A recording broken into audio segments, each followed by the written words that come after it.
from Rhodes University here in Makhanda in the Eastern Cape. This is where the IEC, the Independent Electoral Commission, has embarked on a registration awareness campaign. As we all know that come next year, the country will be going to the national elections. So they are coming here to also make an awareness to the students here at the university, also to come in and register so that they come in numbers when they go to vote next year. But I'm joined by the Vice Chairperson of the Commission, Ms. Janet Love, who will tell us more about this campaign. Ma'am, thank you very much for your time. Can you brief us about this campaign? It's a campaign that's for the second year that we're launching at the tertiary institutions.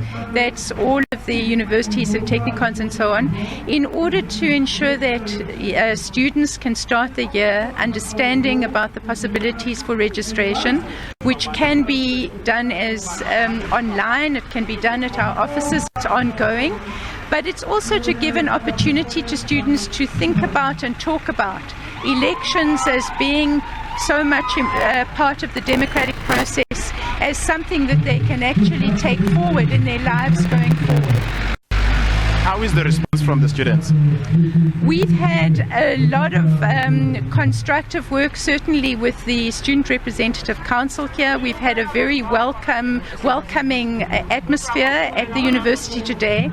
But I think that for students there are a lot of questions about elections, and some of those are about the electoral process, and we certainly want to be able to be sure that everybody understands about the election process, and some of those are about what does it mean to vote in terms of how it changes people's lives, and that of course is something that only the candidates who stand for elections can actually communicate to students, and we hope that they do. And how are you going to ensure that those who have registered, they are coming in numbers to cast their vote come next year?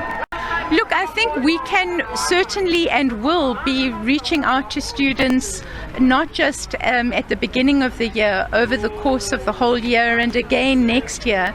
And so we will be building up, we hope, much more awareness about what the election process will be once we've got certainty in with regard to that process. So we'll certainly be doing that. But secondly, as the election comes nearer, our expectation is that people who are campaigning for the voting population, for people to vote for them, will also be generating awareness of the elections, and it's really a collective effort. We've worked very closely, and thank you again, with the media and SABC and other forms of media, print and radio, and it's a collective effort to make our democracy work. And so we're hoping that as we get closer to those elections, we get more certainty, people will be mobilized and motivated.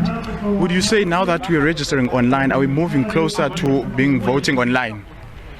Look, we certainly have been doing research in relation to online systems, including electronic voting and voting online.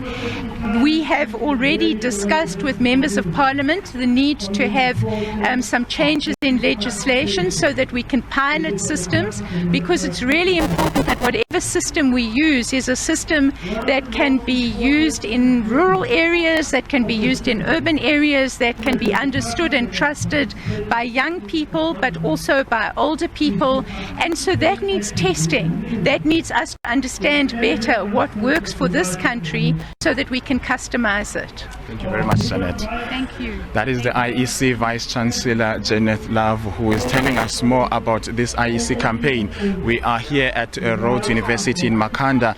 This is where the IEC now, they are going to have a formal program where they're going to talk to students and also trying to call upon students to come in and register online, and as we're preparing for the elections next year. For now, back to you in studio.